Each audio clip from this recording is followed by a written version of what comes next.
This is a perspective of the West, of how the world sees us, not who we see as the most impactful, holding up a mirror on the shifting perspectives on power as well. State leaders are obviously powerful, but the eclectic appeal of this list comes from the not-so-obvious names, the power of innovation, populism, and standing apart in a crowd. With camera person Shiv Shambhu Bhagat in Mumbai, Saurabh Gupta, NDTV. So do we get overexcited about power lists, or is there something about them that is worth celebrating? Joining us on the program tonight is Shefali Vasudev, the Associate Editor of the Indian Express, well-known political analyst Paranjoy Guha Thakurta, Shazia Ilmi of Team Anna is with us. We have Sanjay Jha, columnist, who joins us from Mumbai, and hopefully we'll get to Derek O'Brien of the Trinamool Congress, who's also in Mumbai tonight. Shefali Vasudev, why should these lists matter? Because they deconstruct the changing influence of power. It was elitist, it became romantic, it is democratic, it might jump back to being elitist. It's important. It's not just a glib thing to look at a global list so flippantly. I would pay heed to it because it also tells me how the world is looking at India. And Narendra Modi is not in the list. On the other hand, in extreme polarity, Aung San Suu Kyi is not in the list either.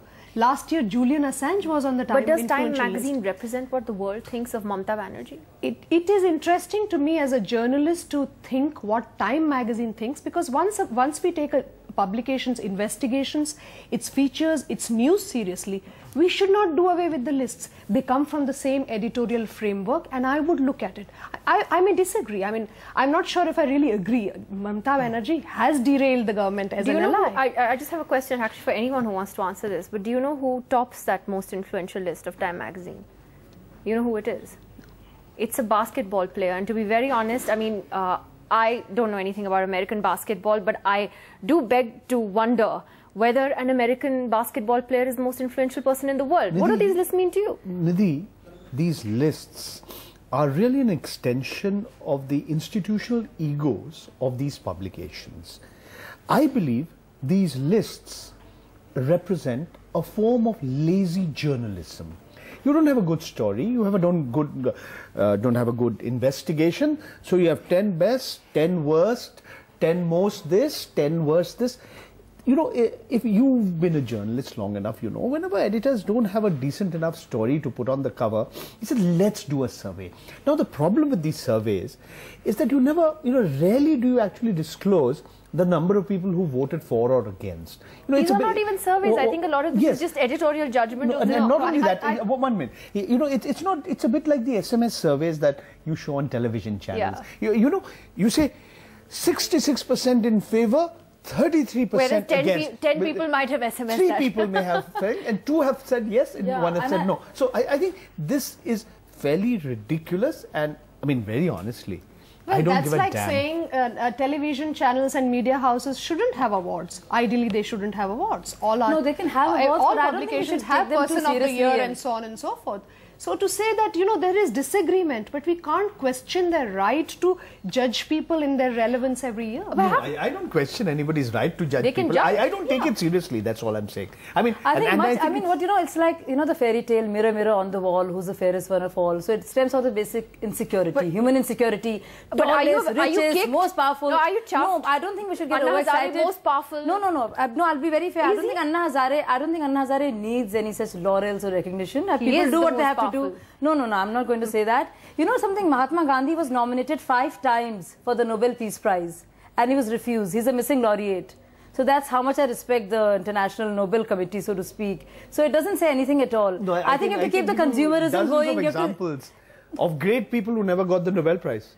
Satyajit Ray never got the Oscar until he was dead and gone. Posthumously, influential people do make so it if Mahatma Gandhi, who was the apostle of peace, who was cited as the strongest, I mean the epitome of peace. So Team Anna isn't sort of taken in by not at Anna all. being no, absolutely not. Do you think he's the most powerful Indian? No, I think Anna has done something amazing. I think he's galvanized public opinion, his centre stage issue, he's raised the consciousness. But he deserves to be there, you feel? No, I don't think it matters either way. If Anna wasn't there, we wouldn't have been heartbroken, is what I'm trying to say. All right. Sanjay Jha, what's your take on these lists? My personal view, Nidhi, is the fact that if you look at what the Time magazine says, it talks about the most influential people in a given year. Now, clearly it believes that people who are influential in one year are not influential in the next, because that actually defies and contradicts what influence is supposed to mean. Influence means sustainability. So barring the usual suspects like the President of the United States and maybe the President of the World Bank and the British Prime Minister, the list changes dramatically one year after another. And that to me is actually in a great number of ways a self-defeating norm. Now the second point that I think somebody rightly mentioned, I think Pranay Joy mentioned that. If you look at that list, I think it's, it's one thing for India Today, which is our national, one of the leading weekly magazines talking about the leading influences in India. That's understandable whether we agree or disagree.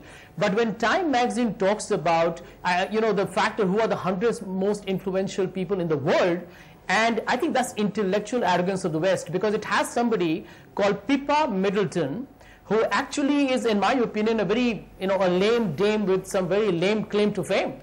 And her only claim to fame, actually of late, has been an escort who was carrying some kind of a toy gun, which might actually get her arrested. So you're talking about a very preposterous scenario here. And at the end of the day, I think it is a great way for Time magazine to please multiple constituencies of people in business and industry, in entertainment, in sports, and keep the whole the franchise of the magazine stronger over a period of time. So I think we need to take it with both a pinch of salt and pepper.